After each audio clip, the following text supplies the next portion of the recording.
And the question here is whether the Israelis, even with their air power dominant on this front, will take it any further. They're settling down to a longer war against stiffer opposition than they had at first expected, and this was the warning message from their Deputy Chief of Staff.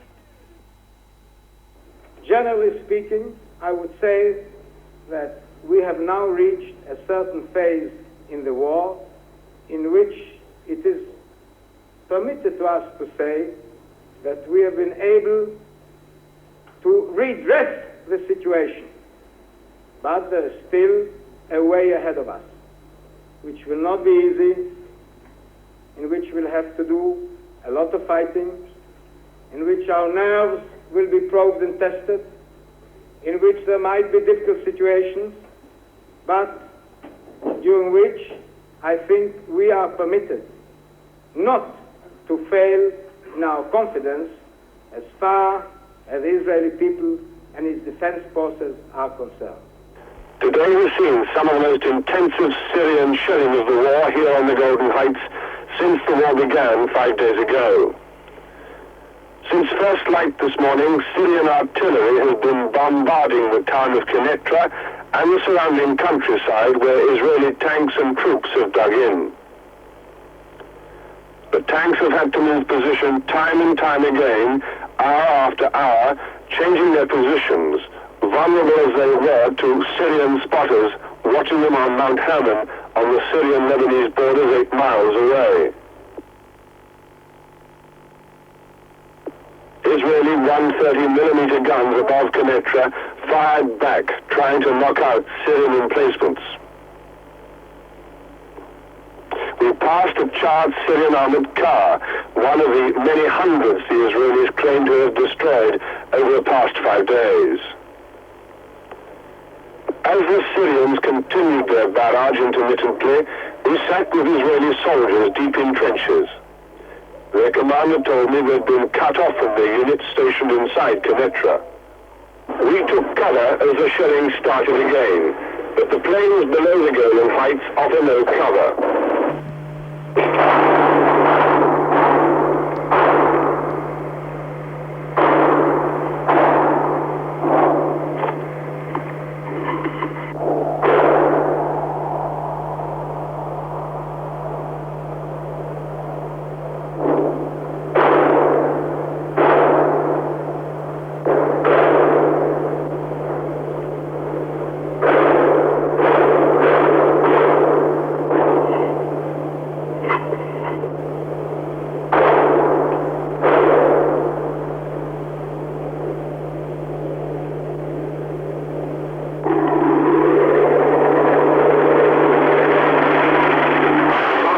At the northern end was already on fire as we left. Fires were also spreading along the main street towards the center. But the damage seemed limited after all the shell bursts we'd seen.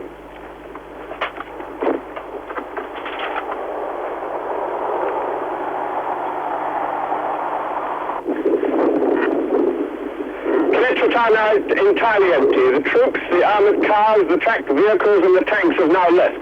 They've now left other positions further back across the Golan Heights. And as part of Quneitra burns, it can now be established on Wednesday the 10th that the Israelis have vacated the town of Quneitra, leaving it open to the Syrians if they can get their tanks across these plains. As we left on the road back across the Golan Heights, the biggest armored column we'd yet seen passed us moving north. More tanks, personnel carriers, and 130mm guns, and the giant 175mm guns the Israelis captured from the Syrians in the Six-Day War, and are now using back on them.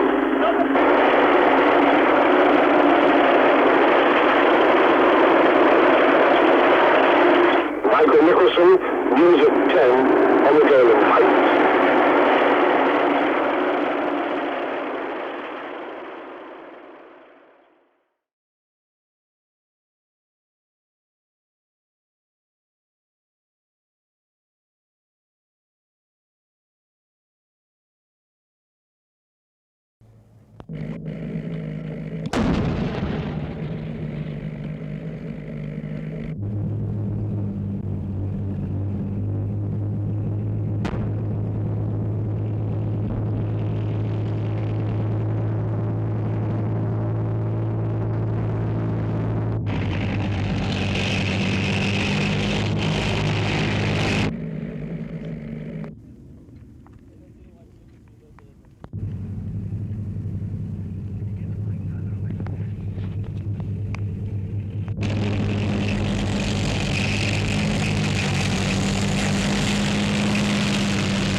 Last night, over the radio, Golda Meir followed her army chief of staff and a succession of military spokesmen in warning the population not to expect immediate military successes, and she spoke of the terrible price in terms of casualties that Israel would have to pay for victory. In the past, public opinion here has tended to regard Arab armies as inefficient and ineffective, a feeling symbolized by perhaps by the way that the Mittler graveyard has been maintained as a tourist attraction.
Get him!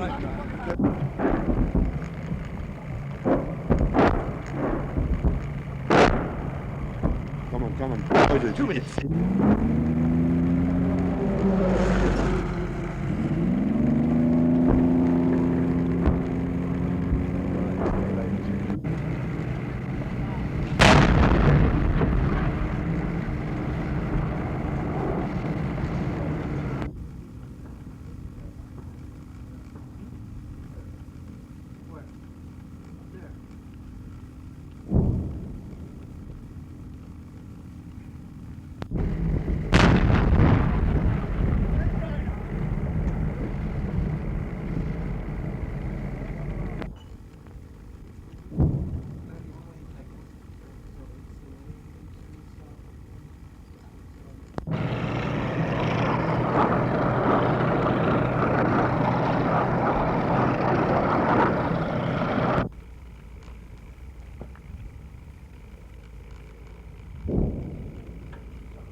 The Israeli army is now driving and marching deep into the plateau that separates the Golan Heights from Damascus. The lead Israeli tanks are now only 15 miles from the outskirts of the Syrian capital.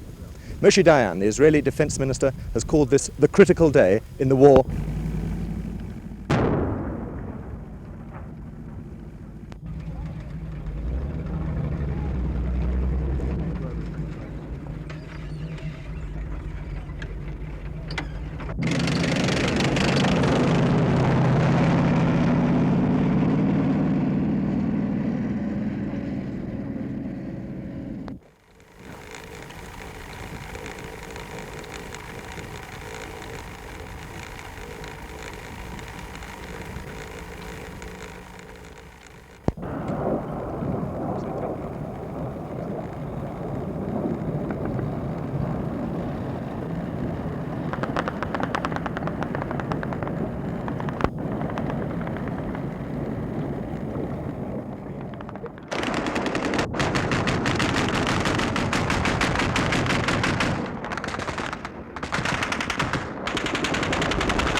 אורז מתייצב. אורז 5, אורז.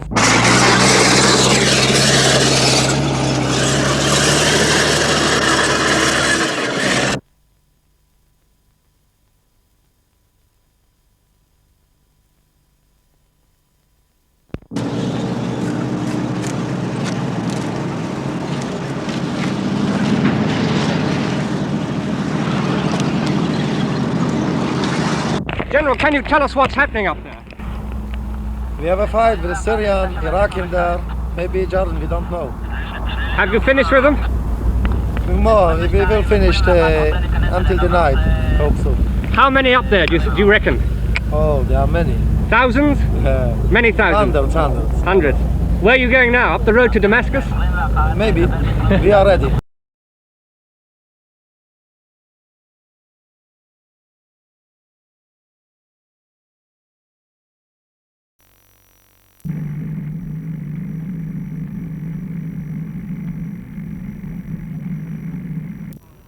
The Israeli armour is now well on its way into Syria, but coming after it are groups of mechanized Israeli infantry whose job is to mop up the pockets of Syrian resistance that have been left behind the tanks. Pockets like this small anti-tank unit who were dug in a bunker 15 kilometers from the frontier.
About 5,000 Arab supporters marched the 3 miles from Speaker's Corner to the Israeli embassy.